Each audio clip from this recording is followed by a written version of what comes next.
México y en el mundo tenemos, que es sobre el uso de la evaluación.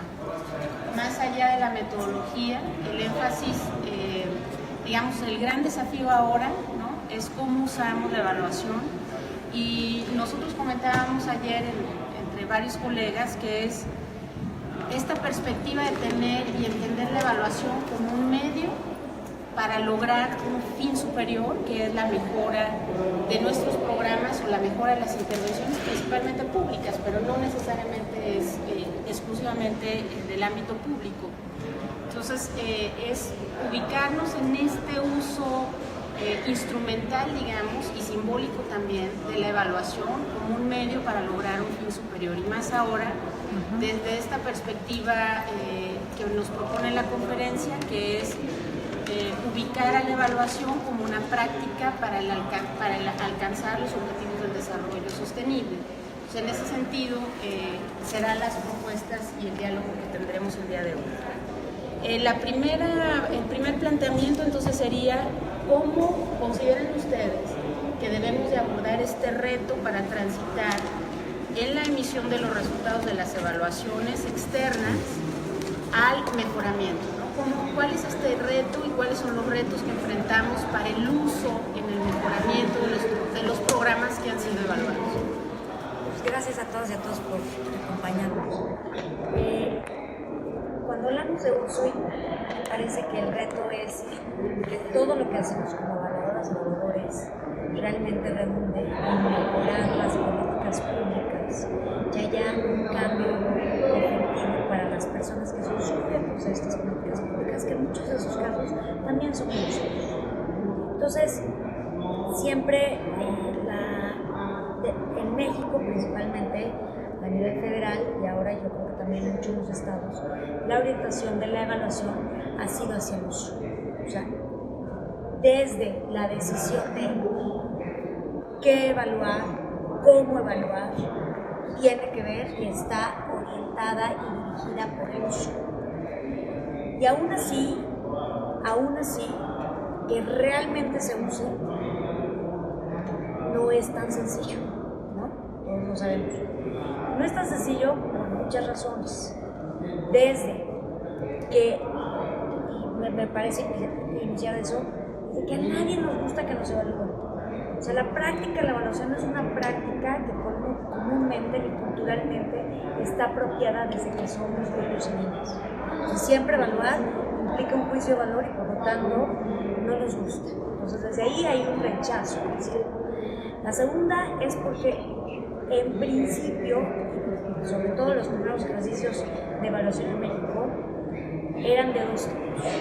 O eran presupuestales, donde decidían y enmarcaban claramente tu función como servidor o servidora pública, ¿no? Que entonces era un juicio personal. O la segunda, las evaluaciones tenían que ver con algo mucho más técnico, un lenguaje que sentían los implementadores ajeno a su función. Y entonces el reto, eso deriva al gran reto, es para que se use, tiene que hacerle sentido a quien lo va a utilizar. Entonces, ¿cómo hacemos que esto le haga sentido? ¿No? Le haga sentido en que al utilizarlo va a mejorar su función. Y eso, pues obviamente, va mucho más grande de lo que pensamos. Lo dejo ahí para... Bueno, comentando, muchas gracias por venir también a todos. Creo que es importante ubicar, ya lo decía Tania, que estamos hablando de la utilización fundamentalmente a partir de evaluaciones de programas y de políticas, pero de carácter gubernamental, porque en los días pasados he estado oyendo muchos talleres donde se habla de una cosa que es diferente, que tiene también efectos diferentes en la utilización, que es, por ejemplo, evaluaciones solicitadas por el propio órgano, programa, política, que quiere que lo evalúen porque le interesa conocer X o Y cosa que piensa que tal vez no está funcionando bien para mejorar. Entonces, digamos, en esos casos la motivación es muchísimo más grande. Pero acá estamos hablando de procesos, digamos, que de alguna manera son obligatorios, ¿no? Entonces, se le impone a alguien una evaluación. Bueno, yo creo que habría que diferenciar un poco o ver todos los pasos que atraviesa la evaluación en este sentido, porque, digamos, hay mucha literatura global, digamos, sobre el problema de la utilización. En general, todos los países y todos los evaluadores y metaevaluadores y demás se quejan de que la evaluación es poca, la utilización es poca de todo lo que se genera. Entonces, bueno, ya iremos viendo cuáles podrían ser algunos mecanismos para mejorar eso, pero yo diría, tengamos en cuenta que un evaluador hace un análisis y llega a resultados, ¿no? Después de esos resultados tiene que emitir recomendaciones. Después de esas recomendaciones, el órgano que la recibe decide qué hará o qué no hará, qué tomará en cuenta, es lo que Coneval llama aspectos susceptibles de mejora. Y después de eso todavía tenemos que ver si las cumple o no. Entonces, entre que se genera un resultado y llegamos a la utilización de ese resultado, hay una serie de pasos que a veces parecen bastante mecánicos. Pero lo dejo ahora ahí para...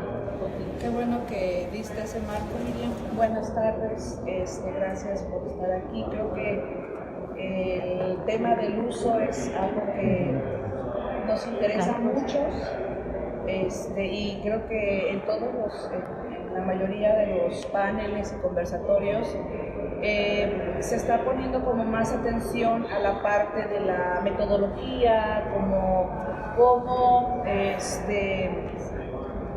conjugar los objetivos de desarrollo sostenible con la evaluación, con los sistemas de monitoreo, pero creo que el enfoque que se da es más bien desde el punto de vista del diseño de los sistemas, pero creo que no se pone la suficiente atención a la parte de cómo se va a usar esa información.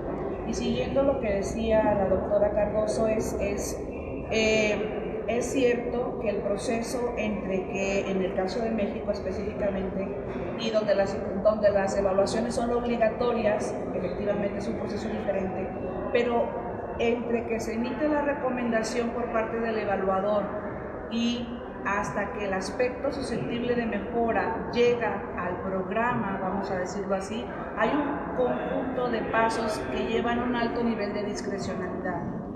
Entre quien contrata al evaluador o quien contrata la evaluación, y luego discrecionalidad por parte del funcionario público que una vez que recibe las recomendaciones, él por su propia decisión dice cuáles recomendaciones va a tomar y cuáles recomendaciones no va a tomar. Entonces ahí hay otra parte de discrecionalidad. Más allá de la discrecionalidad, recientemente concluí mis estudios de doctorado, donde hice un proyecto relacionado con qué factores pueden afectar el uso de los resultados. Más allá de los niveles de discrecionalidad, hay otros factores que pueden ser determinantes en el uso de los resultados, que son la calidad de las evaluaciones, muchos de ustedes lo deben de saber, la parte organizacional, la parte normativa también, la parte un poco política cultural, que son grosso modo los factores que pueden de manera directa o indirectamente afectar o influir en la decisión o las decisiones de los funcionarios para usar la información que provee la evaluación. Entonces yo pondría en la mesa pensar desde su punto de vista, en su área de trabajo, de estos 5 factores que mencioné, cuáles más o menos podrían ustedes pensar que resalta más y que influye más en que en sus dependencias o instituciones puedan usarse más o menos la información de las evaluaciones externas. Yo lo dejaría hasta ahí ahorita. Siempre llama la atención todos estos factores que mencionamos. Entonces, ¿por qué no partimos de algo general? ¿Qué es el uso? Cuando hablamos de uso, ¿qué estamos entendiendo por uso? Entonces hay una parte, la más general, que implica que está el proceso de evaluación, se emite el informe final y los evaluados, quienes quieran que sean, retoman ese informe y deciden hacer acciones para metodología. Pero también hay otros usos, que también la literatura lo ha analizado muchísimo, que tiene que ver, y para mí el más importante, el uso conceptual. ¿Qué quiere decir? Durante el proceso de evaluación, cómo cambia tu manera de percibir el fenómeno estudiado. Desde la definición de los problemas, las interacciones que hay, pero también las interacciones que hay entre el evaluado y el evaluador. Todos los que hemos coordinado y realizado evaluaciones sabemos que es muy diferente de cómo inicias una evaluación a cómo la terminas. No necesariamente porque haya terminado o se haya hecho más duro o se haya perdido objetividad, sino porque la relación propia que existe, esa interacción, ayuda, por un lado, a que el evaluado pueda estar más abierto o menos abierto, depende de la situación, y a que el evaluador o evaluadora también tenga una percepción mayor de lo que sucede y de las restricciones que enfrenta el implementador. Y por lo tanto, puede entonces hacer unas, no le hago recomendaciones, sino un assessment final mucho más allegado a la realidad. Yo creo, Jacqueline usaba ahorita una palabra que me llamó mucho la atención, que es la de discrecionalidad. Siempre cuando estamos en las evaluaciones, una parte importantísima tiene que ver con la credibilidad de la evaluación. Y la credibilidad, obviamente, parte de aspectos de independencia, de autonomía, que refleja la objetividad del equipo evaluador. Pero no hay que olvidar, y esto es en términos de palabras de Popper, que la objetividad no es más que la suma de subjetividades. Todos tenemos lentes de los que partimos, desde una experiencia, desde un bagaje y también desde una intencionalidad. Entonces, al final lo que creo que tiene que ver con esa discrecionalidad tiene que ver con las reglas claras y los límites y alcances de los que cada quien puede participar, y que esto sin duda va a desembocar en el uso. Cuando hablamos de uso también tiene que ver no solo, y me parece, no solo en la mejora de la política pública desde parte del evaluador, sino también desde parte del evaluador. Los que participamos constantemente en evaluaciones, estoy convencida que somos mejores evaluadores de lo que éramos al principio. Y eso no tiene que ver necesariamente porque tengamos mayores conocimientos y mejores instrumentos metodológicos, sino porque conocemos mejor la política a través de los ojos del implementador.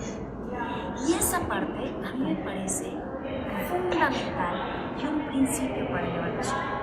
Como evaluadores me parece que si queremos que se usen las evaluaciones, poco nos sirve erigirnos en este stand de juez, que sabemos todo, que podemos valorar o juzgar cierta política desde ciertos aspectos o por un benchmark internacional. Al final, si queremos que se use, pareciera mucho más proactivo involucrarnos y dejar que los implementadores, a la luz de los hallazgos de una mirada externa, con base en criterios claros, pueda decidir qué tan factible es mejorar la política pública. Bueno, retomando un poco lo que decía Tania, efectivamente no solo es la utilización instrumental lo que queremos ver, que es la más común, la que se conoce, incluso la conceptual, como señalaba ella. O sea, la literatura habla de utilización para la persuasión, es decir, para lograr convencer a otros de que acá bien o mal andamos, en fin. Y digamos, en el caso mexicano yo le he agregado un poco la presupuestal. Me parece que tiene características un poco diferentes y para nosotros, por lo menos desde que nace la evaluación en México, el objetivo se suponía que era pues una asignación de recursos fundada fundamentalmente, digamos, en los resultados. Bueno, otra cosa que quería retomar rápidamente es, Jacqueline hablaba de algunos factores que determinan, digamos, mayor o menor uso. Yo creo que la parte cultural y política es fundamental, realmente. O sea que mucho depende más de eso que de otros aspectos que a mí me parecen fundamentales, como puede ser la calidad. Y, digamos, buena parte de mi trabajo ha estado dirigido a metaevaluación como forma de analizar la calidad de los trabajos evaluativos que se hacen. Porque tampoco queremos aplicar recomendaciones que estén mal fundamentadas. Entonces tenemos que asegurarnos de que haya calidad. Pero bueno, sin embargo, cuando uno revisa la literatura universal, dice que la calidad no es uno de los principales factores que nos afectan, que es mucho más lo político, administrativo, cultural, digamos cosas, sí, relaciones intergubernamentales, ese tipo de cosas. Como parte de los resultados de este proyecto de investigación que les comentaba, encontré que dos de los factores que más influyen son el organizacional y el humano personal. ¿Por qué el humano personal? Porque la forma en que actualmente el evaluador se aproxima a los evaluados es un poco, digamos, rígido, en el sentido de que su labor termina en el momento en el que termina la evaluación, entrega los resultados al área contratante y ya no se involucra en el proceso de implementación de esos resultados.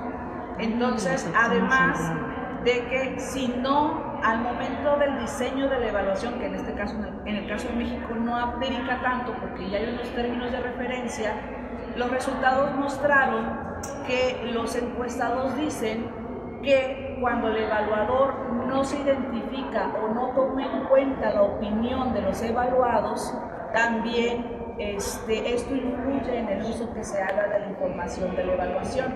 Eso en cuanto a la parte personal del evaluador. En cuanto a la parte personal del funcionario, los resultados mostraron que cuando el funcionario efectivamente no está apropiado del proceso de la evaluación o no cree en la evaluación, es más difícil que haga uso de la información que ésta genera para mejorar los procesos de toma de decisiones.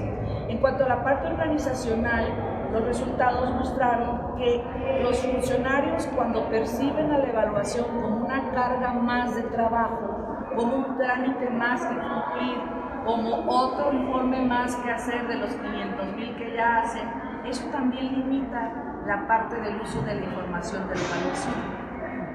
Como decía Tania y la doctora Miriam también, no solo el uso instrumental es, digamos, el más importante, sin embargo es el que se podría medir si queremos... Sí, es el que más se revisa. Es el que más se revisa porque efectivamente es difícil medir, por ejemplo, el uso conceptual.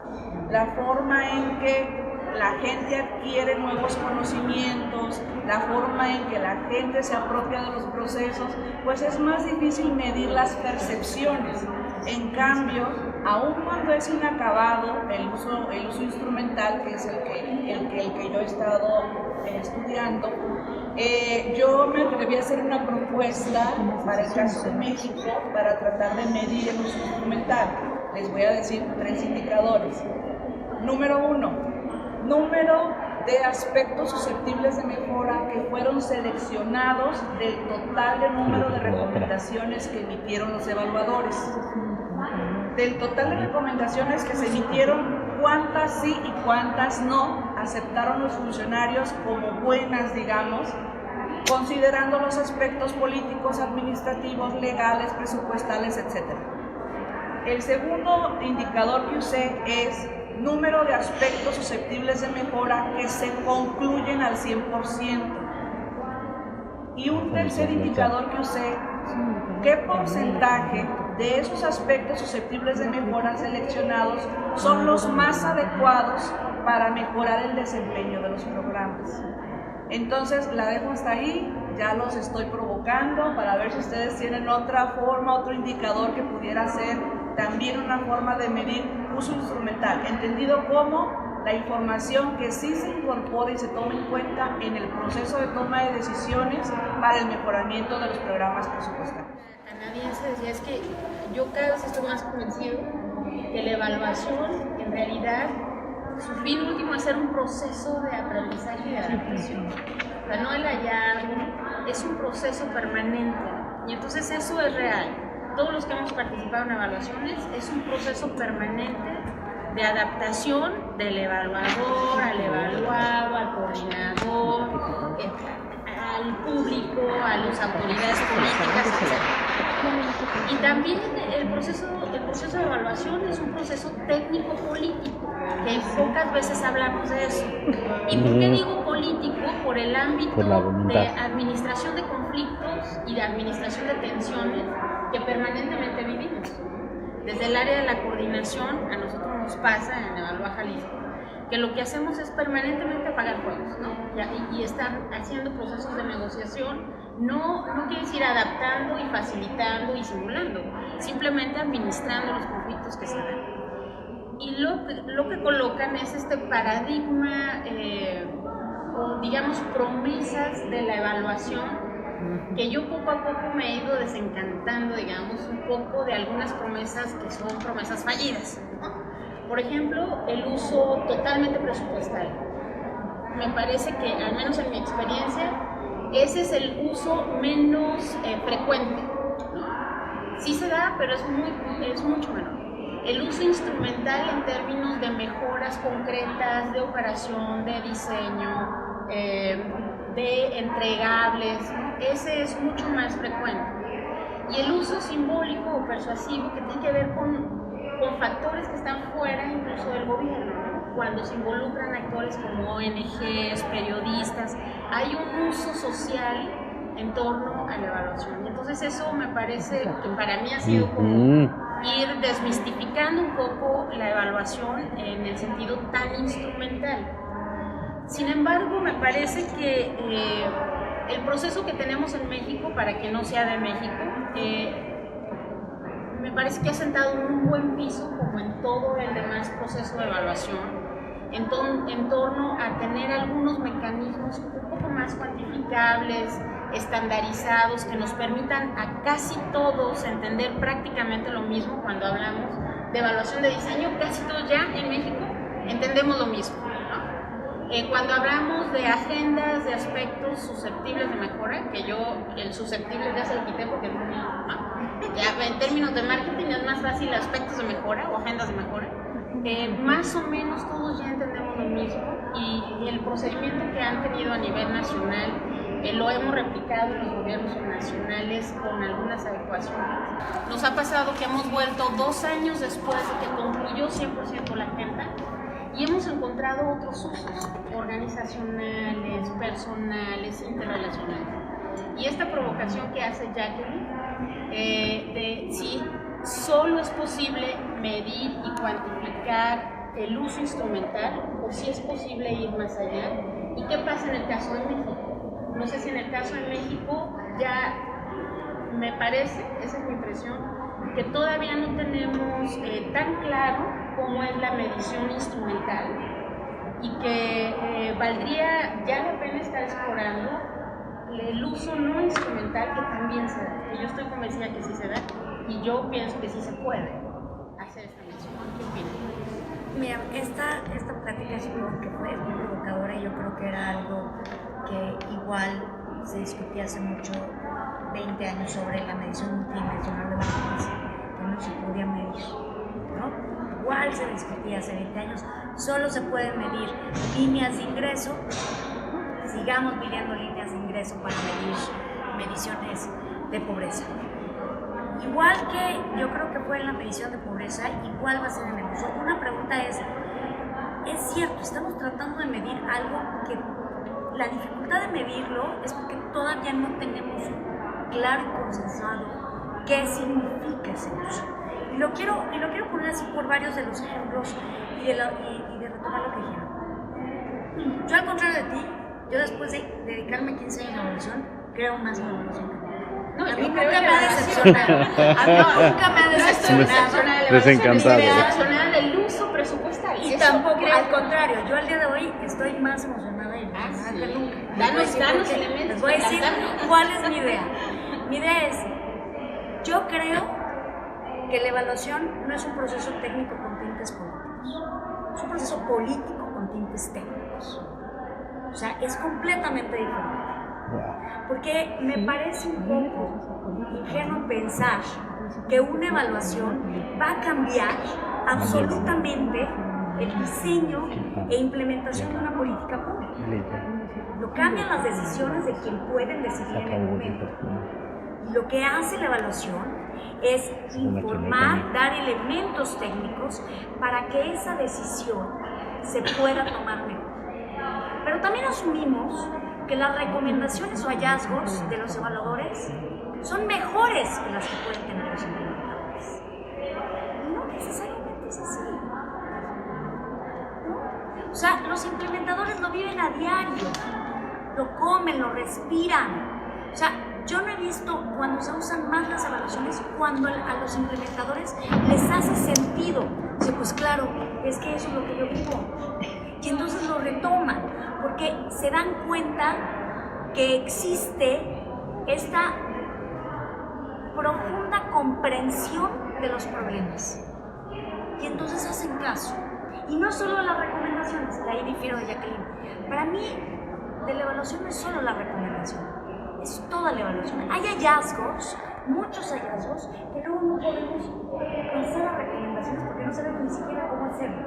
Sabemos que aquí hay un problema, pero no sabes necesariamente cómo se podría resolver. No puedes abstraer. Entonces, vale la pena que también los hallazgos se retomen, y en los aspectos susceptibles de mejora de la federación se toman los hallazgos, no solo las recomendaciones. Porque luego la recomendación, miren, no hay evaluación que no diga hay que coordinarse mejor. Entonces, y pensando en lo presupuestal, que ese, y no es solo Mónica, mucha gente escucha eso, vean, yo creo que teníamos la idea, o en algún momento se discutió, que las evaluaciones iban a dar un cierto tipo de ranking que iba a decirle a los presupuestarios, ahora dale a este porque sale mejor, ya de este dale menos, porque no es lineal. Y les voy a poner ejemplos, casos extremos. En el 2009, Gonzalo y yo nos sentamos con el subsecretario de egresos, literalmente a ver programa por programa, viendo las evaluaciones, a ver a qué le subía y a qué le bajaba. Y el programa de vacunación nacional salió muy mal evaluado. Los resultados eran fatales. Sobre todo en Tabasco, en la zona sur, salía muy baja cobertura. Entonces, uno de los directores generales de finanzas dijo, pues si salió muy mal, bajamos de dinero. Entonces, Gonzalo y yo, pues, es la vacunación nacional. O sea, tú no le puedes bajar el dinero al programa de vacunación nacional. Déjame te digo por qué salió mal. Salió mal porque, dado los huracanes que azotaron la zona sur, había tanta necesidad de buscar refugios para la gente que el gobierno estatal decidió sacar de donde se guardaban las vacunas a la gente, porque eran los lugares que estaban climatizados, y entonces las vacunas se echaron a perder. Si tú me preguntas si se hubiera hecho un análisis a profundidad, lo que hubiera necesitado ese programa era más dinero, no menos dinero. No es posible hacer un análisis lineal, es casuístico. ¿Qué elementos vimos en la presupuestación? La de negociación. Lo que hizo entonces el subsecretario fue hablar con el secretario de Comunicaciones y Transportes para decir el descenso de, oigan, no le pueden quitar los lugares donde están las vacunas a la Secretaría de Salud. Para mí eso es un uso. No necesariamente se ve reflejado en el presupuesto, pero se vio reflejado en una negociación que trataba de mejorar el beneficio a esas personas. Les doy otro caso extremo. Un programa que sale perfectamente evaluado y que es un buen programa. Entonces, el resultado presupuestal podría ser súmale dinero. Pero ¿qué tal si ya atendió a toda la población que debía tener? ¿Para qué le vamos a dar más dinero? Le vas a dar una presión a los implementadores para aumentar una cobertura y tener errores de inclusión, porque no necesita más dinero. ¿Por qué le tendrías que dar más dinero? Porque sale bien evaluado. Entonces, justo esas cosas son las que yo creo que han ayudado a la presupuestación. Si ustedes ven hoy la exposición de motivos del proyecto de presupuesto de egresos de la Federación, hay 30 hojas dedicadas a la evaluación. Es la exposición de motivos, no es menor.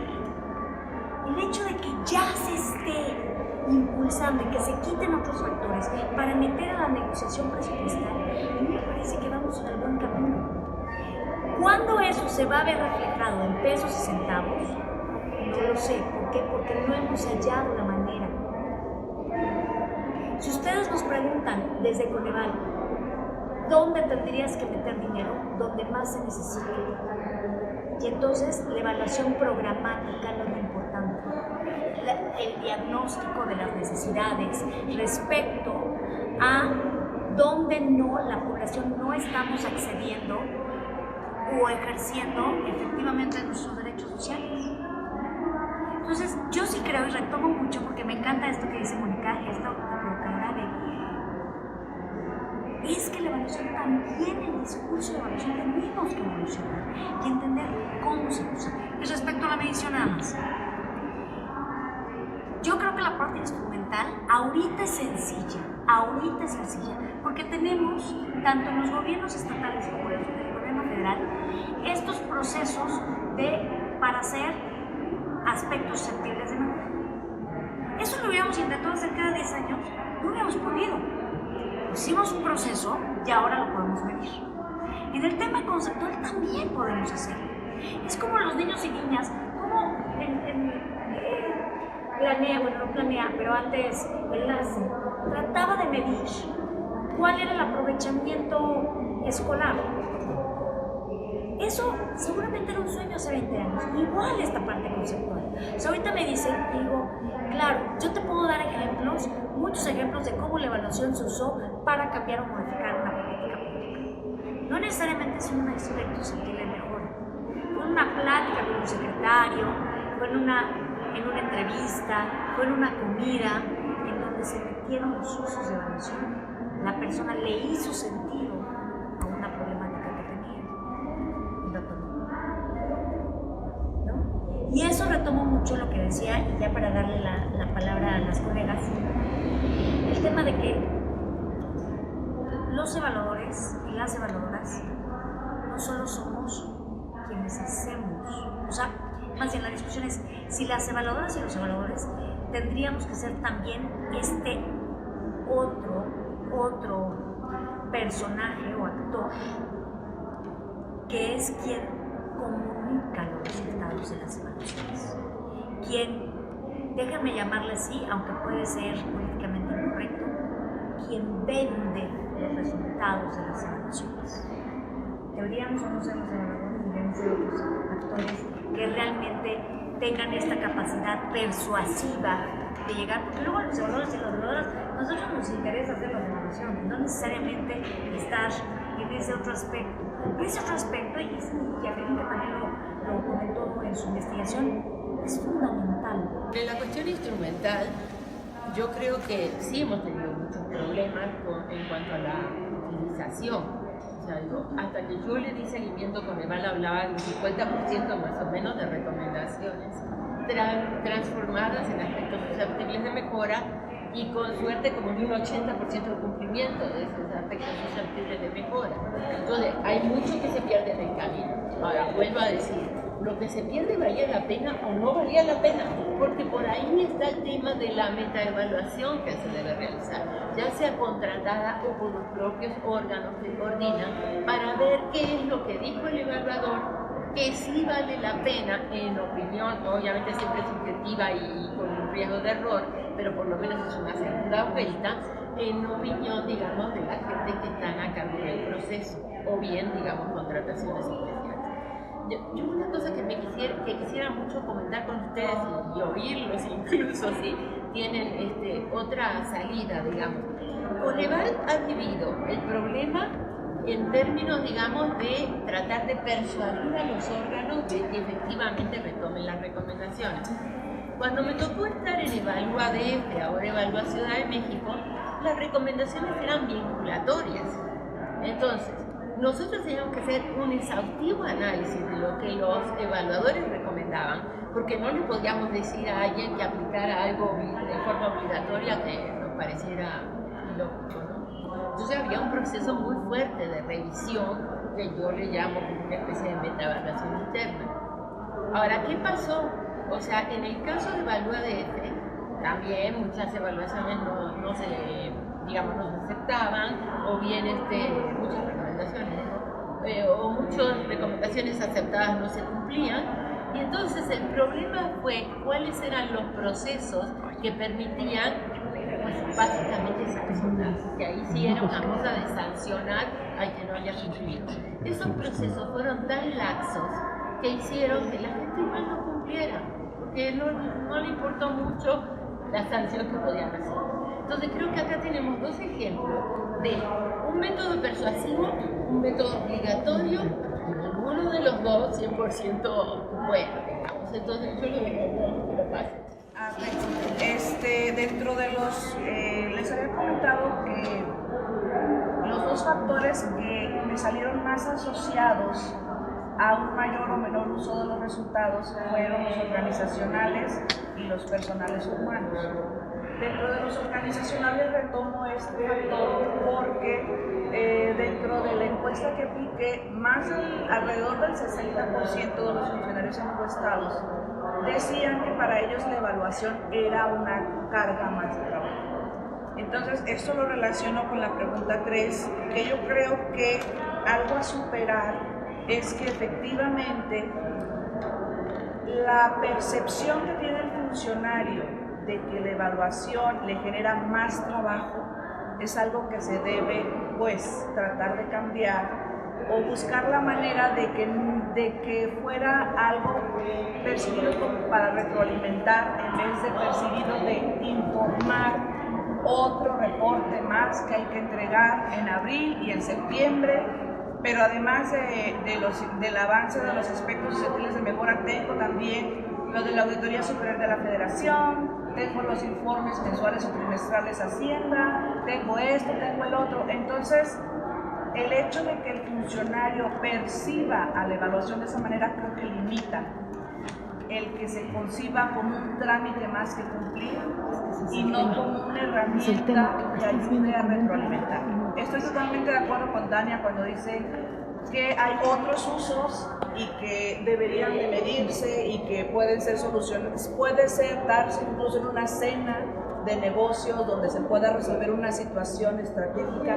Sí, pero ese tipo de situaciones no las podemos medir tan fácilmente como para ir generando bibliografía, ir generando ciencia sobre que las nuevas generaciones los puedan seguir usando y seguir avanzando en este estudio. Entonces yo lo dejaría ahí y diría que el reto a vencer es que el funcionario lo dejara de percibir como una carga más, como un trámite, que no fuera algo tal vez tan vinculado a estrellita o tache.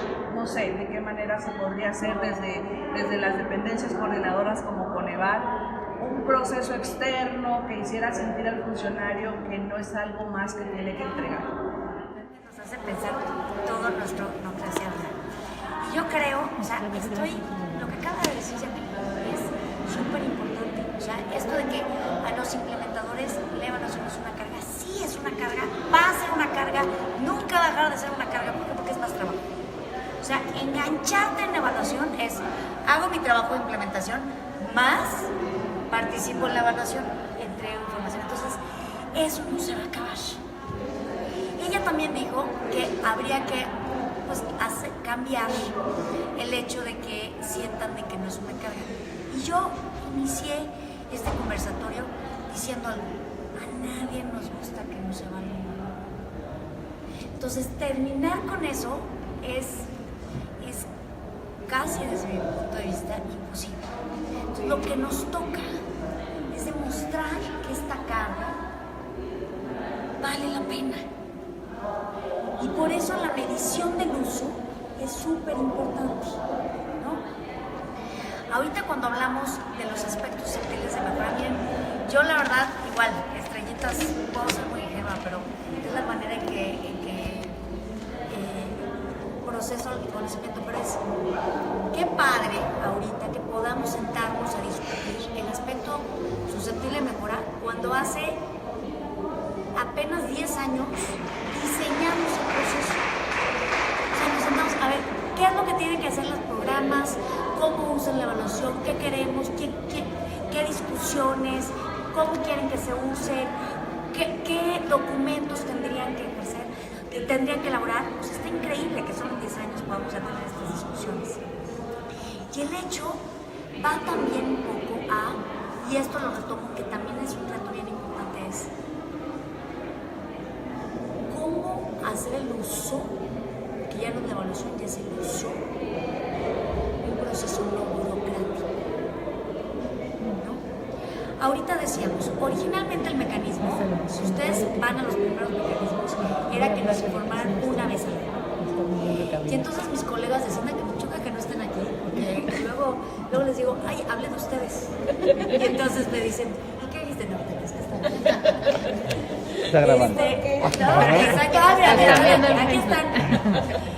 Yo les decía, es que una vez es suficiente. ¿Por qué? Porque queremos ver qué avances, pero sobre todo, no para que nosotros chequemos, sino para que las nuevas evaluaciones retomen esas acciones y vean que esto es parte de un proceso evolutivo.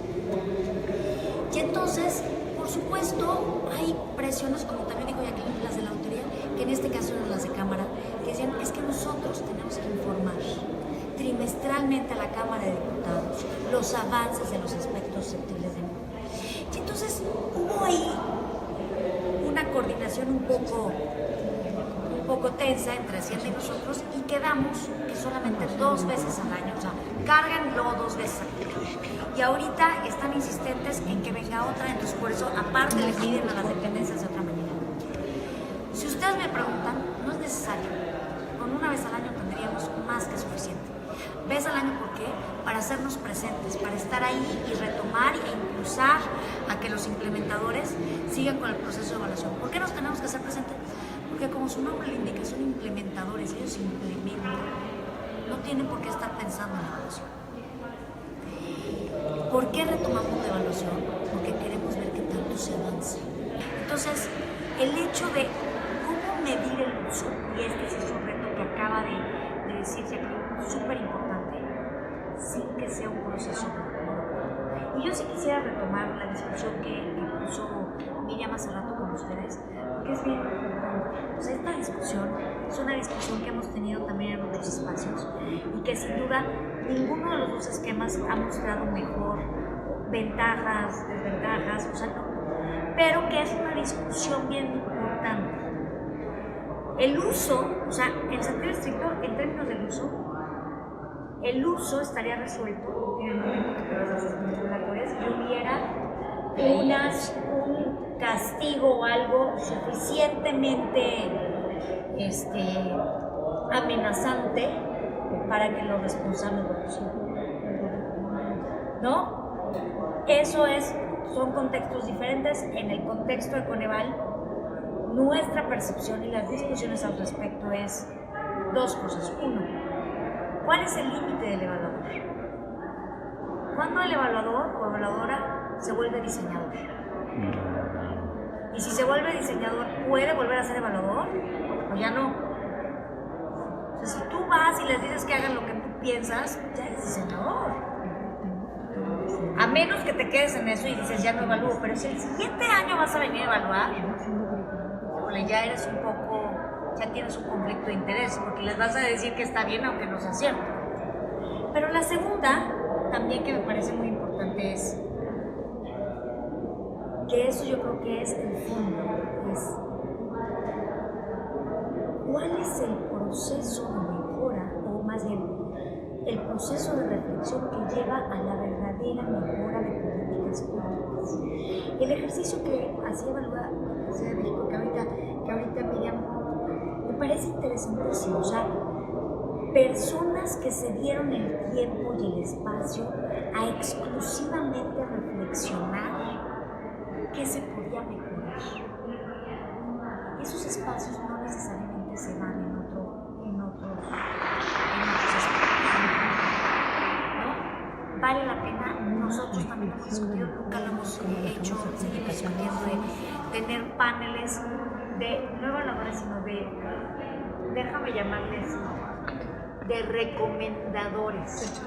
Porque también es cierto que quien puede, o sea, digo, ahorita cuando tú evalúas, luego no sé si les pasa a ustedes, conoces a ciertos implementadores que dices, es buenísimo, que tiene una capacidad logística de operación, de visión impresionante. Entonces, yo cada vez que pienso y digo, esa persona que recomendaría, ¿no? Y sobre todo cuando hago evaluaciones de procesos, o sea, seguramente es muy diferente de lo que yo podría recomendar, porque la visión que tiene esa persona en campo, en actividad, es un bagaje. Entonces, ¿cómo? Y esta discusión sí me parece que deberíamos de seguir impulsando eso. ¿Cuál es el proceso ideal o qué procesos son ideales para la mejora de política pública? Y dejo el caso de Prospera. Todo el mundo vamos a Progresa, ¿no? Y siempre se habla de la evaluación de Progresa. Yo, mientras más analizo Progresa, Oportunidades, Prospera, yo creo que lo que mejor hicieron fue su diagnóstico. Se tomaron 2 años. Y eso sí se lo reconozco al presidente Zedillo. No quiso sacar un programa y dijo, alto, tómense 2 años. ¿Qué gobernador, qué otro presidente ha decidido tomarse 2 años y darle el espacio a un equipo multidisciplinario de reflexiones y piense qué es lo que mejor puede hacer? Ese, para mí, sería como que el pool de recomendadores desde que diseñen, mejoren políticas públicas. La otra cosa es, para tratar de avanzar sobre esta idea burocrática de cumplimiento de un trámite más en materia de evaluación, pues en el fondo y a largo plazo lo que aspiramos es a modificar la cultura. El problema es que ya sabemos que modificar una cultura y una cultura de funcionarios públicos es un proceso muy largo, ¿no? Por eso yo creo que tenemos que ver cosas cosas más inmediatas, cómo podemos hacer que eso mejore. Yo hablé del asunto de las sanciones, se me evalúa que eran muy suaves, digamos, pero digamos, tampoco le pondría toda la fuerza al tema de las sanciones, aunque sea muy conductista, digamos, creo que es un juego de premios y sanciones. Y por supuesto siempre es mejor premiar que sancionar, ¿no? Y motiva más.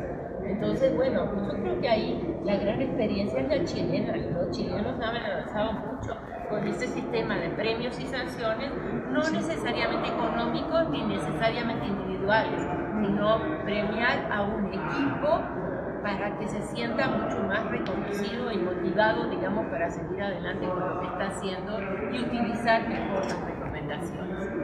Tú comentas que en la parte positiva, ¿no? En cuanto a lo que tú expones del uso, es que en realidad gran parte del uso, al menos presupuestal, es que no deriva concretamente de recomendaciones, pero ahí hay que deriva más bien de hallazgos, ¿no? En los casos que existen. Sin embargo, creo que entonces ahí hay una área por atender para el uso. La calidad de las recomendaciones, la pertinencia de las recomendaciones, ¿no? En la práctica, lo que nosotros hemos visto, yo ya definitivamente los informes los empiezo a leer de atrás para adelante. O sea, ya empiezo por las recomendaciones, porque muchas veces pasa que ya cuando llegan a las recomendaciones los evaluadores llegan cansados, al límite del tiempo, y entonces pasa como en las tesis, ¿no? Remítase a la página 420, ¿no? Y en realidad las recomendaciones son genéricas o son poco claras. Y ahí yo sí creo, y a ver si nos da el tiempo de explorar en esta parte de corresponsabilizar al evaluador en la implementación o en la determinación de la agenda, porque luego llega, da su hallazgo, su verdad y se retira. Aunque hacemos un proceso de diálogo, él se retira. Y el que se queda, que es el implementador, lo toma, lo traduce, lo burocratiza, porque lo pasa por la estructura orgánica del gobierno y lo convierte en cosas concretas con acciones sencillas. Porque es una decisión estratégica, porque eso también se va a medir y luego es un informe. Entonces, el uso termina diluido o minimizado en cuanto a la recomendación.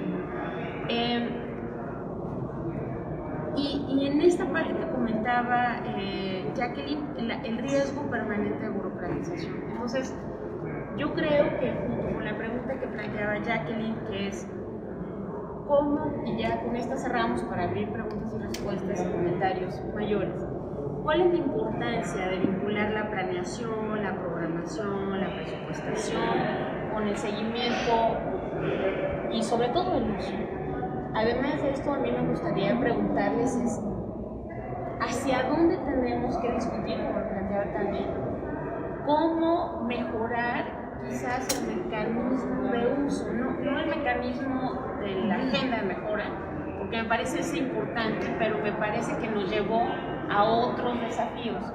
¿Cómo mejorar el uso o el mecanismo para usar mejor la evaluación en todo lo que planteas, ¿no? Planeación, programación, presupuestación?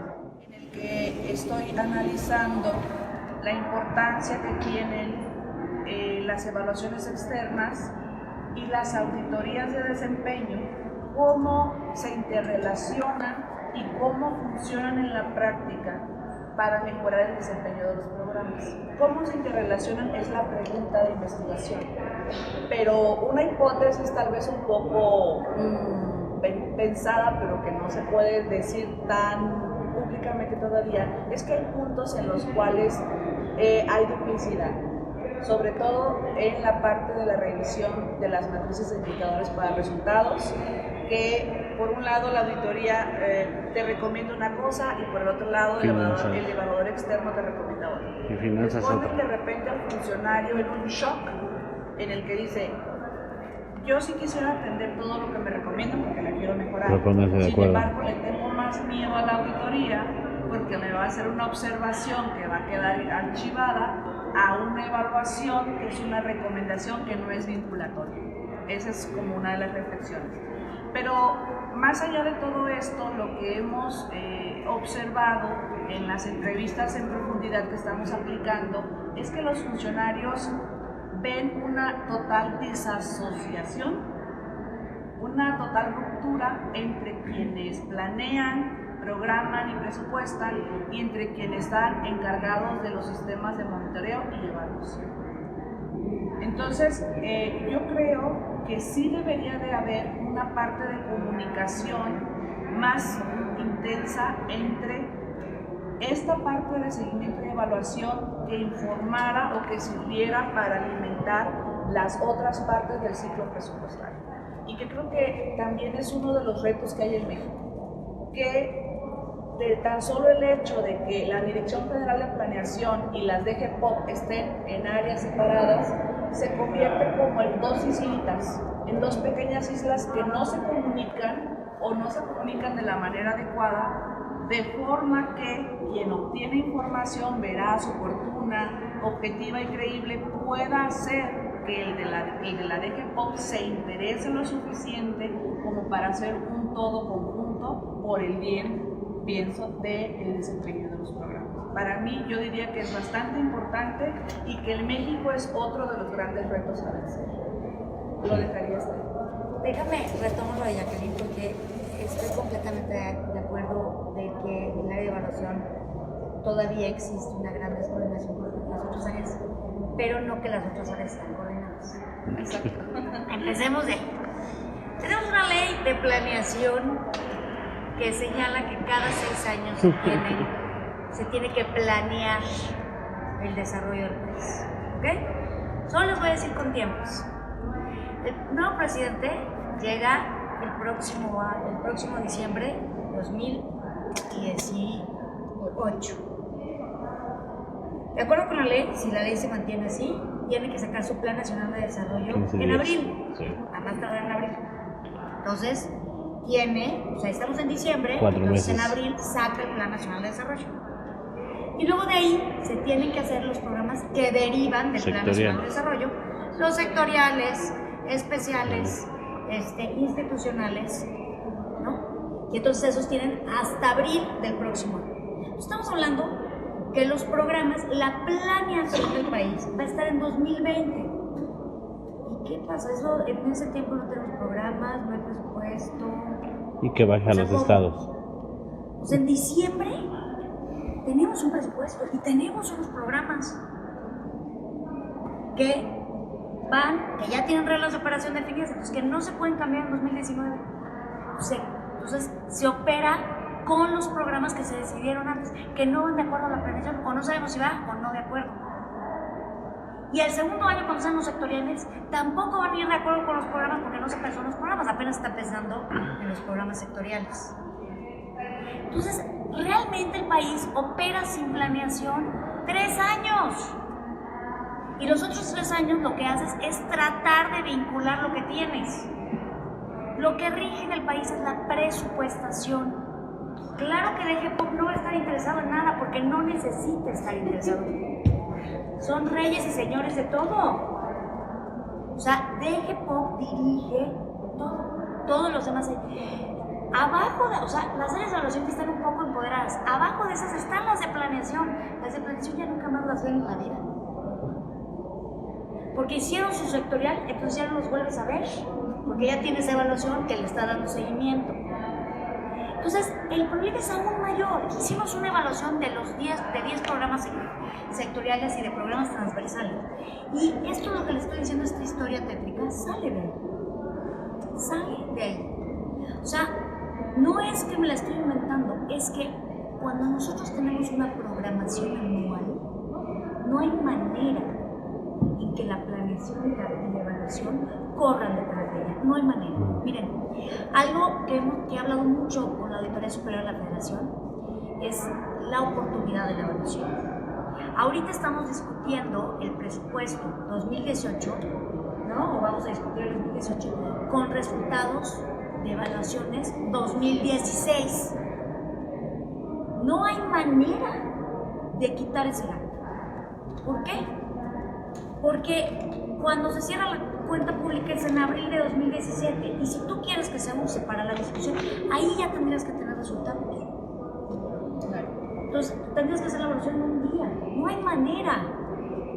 O sea, por eso las evaluaciones chiquitas, las específicas de desempeño, son en 4 meses para tratar de hacer ese gap, ¿no? Hay algunos que me dicen, no, es que eso no es una evaluación. Claro que es una evaluación. Tiene una valoración, es externo, tiene fortalezas, tiene recomendaciones, tiene un objetivo. Es una evaluación. Es una evaluación chiquita, acotada y que solo pretende evaluar el desempeño y ciertas características. Sin embargo, la descoordinación que empezó a detallar Jacqueline me parece que es mayor. Tiene que ver necesariamente con la planeación. O sea, ahorita parece ser que metieron una propuesta de reforma a la ley de planeación del Sistema Nacional de Planeación, porque al final estamos acotados. O sea, ustedes lo preguntan y claro, o sea, digo, yo nunca he sido secretaria de planeación, sale en mi 3er año de trabajo, ya me quedan 3 años. Ya para terminar, porque sé que esta ya es la para terminar es, hace rato yo dije que yo sigo siendo una convencida de la y es porque de las demás estrategias, a pesar de que no avancemos muy rápido, avanzamos. Es una buena apuesta la evaluación. No es fácil, no es costosa, es desgastante. Los que evaluamos perdemos amigos cada ratito, ¿no? Personalmente es difícil, pero es la apuesta. O sea, creo un poco para cerrar que en buena parte, como decía, en la medida en que no tengamos todavía una cultura desarrollada de la evaluación, que por supuesto estoy a favor de ella totalmente. Otra cosa es que proponga modificaciones a cómo la hacemos, pero estoy totalmente a favor de ella. Entonces digo, pienso que en materia de evaluación mucho tiene que ver con qué tanto le es útil al evaluado lo que le estamos ofreciendo, obviamente. Hay muchos otros determinantes, como señala Jacqueline, hablamos de algunos posibles factores que sí se pueden manejar para poderlo incrementar ese uso, pero yo creo que finalmente que le sirva es clave. Y entonces habría que ver un poco qué le sirve y qué no le sirve. Cuando uno se entrevista con los evaluadores, mi impresión, y ahí yo sé que difiero un poco de ti, es que las evaluaciones estandarizadas no les sirven. No les sirve la evaluación a los evaluados. No les sirve, qué sé yo, la evaluación específica de desempeño, que finalmente para mí sí es un monitoreo de un conjunto de indicadores más que una evaluación en sí. le sirven un poco las de diseño y un poco más, por supuesto, las de consistencia y resultado. Pero el evaluador lo que dice es, cuando yo necesito saber algo, tengo que hacer una evaluación complementaria. Entonces, yo creo que hay que ir hacia, y ahí difiero obviamente de Coneval, aunque sí veo los problemas, hay que ir hacia evaluaciones muy específicas para cada tipo de programa. O sea, no estoy a favor de la estandarización, de aplicar las mismas preguntas para cualquier programa que se presente. Ahora, sí veo el problema cuando Coneval evalúa 220 programas al año, pues está muy difícil que lo haga de una manera que no sea estandarizada. Pero yo estoy mucho más a favor de seleccionar programas para hacerles buenas evaluaciones y profundas cada año y, digamos, como que intercalando, ¿no? Hoy evalúo este programa, mañana otro, en fin, tratando de que a lo mejor en el sexenio evaluemos todos los importantes y a lo mejor a los demás darles un seguimiento tipo evaluación específica de desempeño, pero sí que haya evaluaciones más en profundidad.